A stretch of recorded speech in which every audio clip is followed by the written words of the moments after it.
आता पाहूया टॉप 9 मोठ्या बातम्या। मुख्यमंत्री फडणवीस आजपासून 2 दिवसीय दिल्ली दौऱ्यावर। नीती आयोगाची बैठक आणि मुख्यमंत्री परिषदेला फडणवीस उपस्थित राहणार।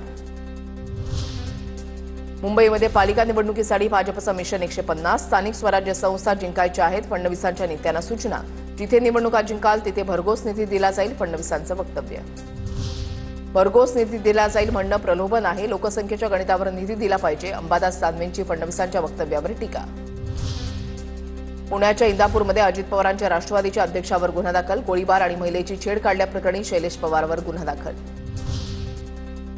कार्यकर्ता सदस्य नोंदणी करत नसतील तर त्यांना यापुढे काम मिळणार नाही, कोणाची तडजोड करणार नाही। राष्ट्रवादीचे नेते धर्मराव बाबा आत्रामांचे कार्यकर्त्यांना खडे बोल।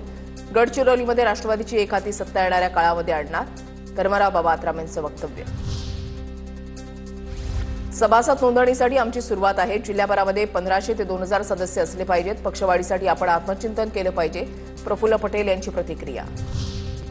रोकड सापडल्यानं विधिमंडळ अंदाज समितीच्या कारभाराची चर्चा। धुळ्यामध्ये रोकड आढळल्यानं आमदारांचे दौरे कशाला, असा प्रश्न उपस्थित। या प्रकरणी किशोर पाटील निलंबित, विधान परिषद सभापती राम शिंदे यांची घोषणा।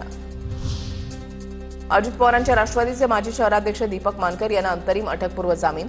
बनावट दस्त तयार केल्याप्रकरणी मानकरांवर गुन्हा दाखल। 50,000चा जात मुचलका तसंच अटी शर्तींवर मानकरांना अटकपूर्व जामीन।